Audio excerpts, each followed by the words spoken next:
પ્રમુખ પદની અંદર અમે 4 ઉમેદવારી નોંધાવી છે, જેમાં AR મહેડા સાહેબ, હું પોતે 2 અનુક્રમ નંબરથી ભાવિકાજી ચૌહાણ, કિરીટભાઈ બારોટ સાહેબ અને SK પટેલ સાહેબ 4 ઉમેદવારી નોંધાવી છે. જી અશોકભાઈ, તમે પદે દાવેદારી નોંધાવી છે. આજે ઇલેક્શન ચાલી રહ્યું છે, કેવો માહોલ, કેટલા ઉમેદવાર?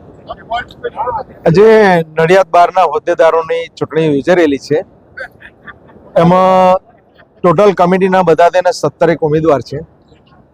એમાં પ્રમુખ માટે 4 ઉમેદવાર છે, એ પૈકી એક લેડીઝ ઉમેદવાર છે અને બીજા 3 સિનિયર એડવોકેટે પ્રમુખ માટે ઉમેદવારી નોંધાયેલી છે.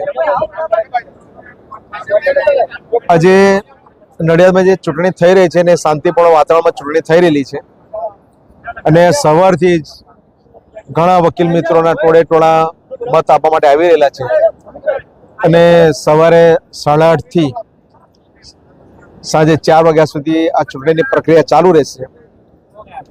4 વાગે મતદાન પૂરું થયેથી પછી મતગણતરી હાથ ધરવામાં આવશે 5:30 ની આજુબાજુ. એટલે નડિયાદ બાર એસોસિએશનના હોદ્દેદારોની આજે ચૂંટણી જે થઈ રહી છે એ ખૂબ જ ઉત્સાહ છે બધા વકીલોમાં અને સારું મતદાન થઈ રહેલું છે. મારું નામ ભાવિકાજી ચૌહાણ છે. આજે મેં પ્રમુખ પદે ઉમેદવારી નોંધાવી છે, જેમાં મારો અનુક્રમ નંબર 2 છે. કેવું ચાલી રહ્યું છે મતદાન અને શું છે ખાસ મહત્વ? લોકોમાં ઉત્સાહ તો ઘણો જોવા મળી રહ્યો છે ને અત્યાર સુધી શાંતિપૂર્ણ મતદાન ચાલી રહ્યું છે. પ્રમુખ પદની અંદર અમે 4 ઉમેદવારી નોંધાવી છે, જેમાં AR મહેડા સાહેબ, હું પોતે 2 અનુક્રમ નંબરથી ભાવિકાજી ચૌહાણ, કિરીટભાઈ બારોટ સાહેબ અને SK પટેલ સાહેબ 4 ઉમેદવારી નોંધાવી છે અને ઉત્સાહભેર અત્યારે મતદાન શાંતિપૂર્ણ ચાલી રહ્યું છે અને બધામાં ખુશીનો માહોલ અત્યારે તો હાલ જોવા મળી રહ્યો છે. મતદારો જે ખાસ મતદાન કરી રહ્યા છે, શું ધ્યાનમાં રાખીને મતદાન થાય છે?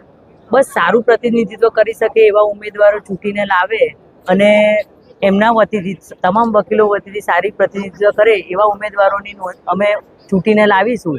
એ હેતુથી દરેક વકીલો મતદાન આજરોજ કરી રહ્યા છે અને દરેક ઉમેદવારોને મારી શુભેચ્છા અને તમામ વકીલ મિત્રોને મારી નમ્ર વિનંતી છે કે પોતાનો કિંમતી સમય કાઢી અને કિંમતી અને બહુમૂલ્ય વોટ આપી અને તમામ સારા એવા પ્રતિનિધિત્વ કરી શકે એવા ઉમેદવારોને મત આપે અને ચૂંટીને લાવે. આજે બાર એસોસિએશનની ચૂંટણી કેવો છે માહોલ? અત્યારનો માહોલ તો ઘણો સારો છે. બધા વકીલો છે અને પોતપોતાની રીતે મતદાન કરે છે અને સંપથી મતદાન થાય છે. કોઈ તકલીફ નથી, કોઈને કોઈ ગ્રીવન્સ નથી. જે યોગ્ય ઉમેદવાર છે એને મત બધા આપશે. ભણેલા ગણેલો વર્ગ છે. પ્રચારનું બહુ મહત્વ નથી રહેતું આમાં. જેણે વકીલોની સાથે રહ્યા છે, જે સમજે છે એ પ્રમાણે વોટિંગ થવાનું છે. આજે જે મતદાન થઈ રહ્યું છે એમાં કેવા મતદારને થવાની રીતે મત મળતા હોય છે? શું હોય છે એક ઉમેદવારની? જે વકીલોની સાથે રહે છે, જ્યારે વકીલોના તકલીફો પડી એમાં એમની સાથે ઊભા રહ્યા છે. આ બધા ક્રાઇટેરિયા ગણતરી થાય કરી અને વકીલો મત આપતા હોય છે.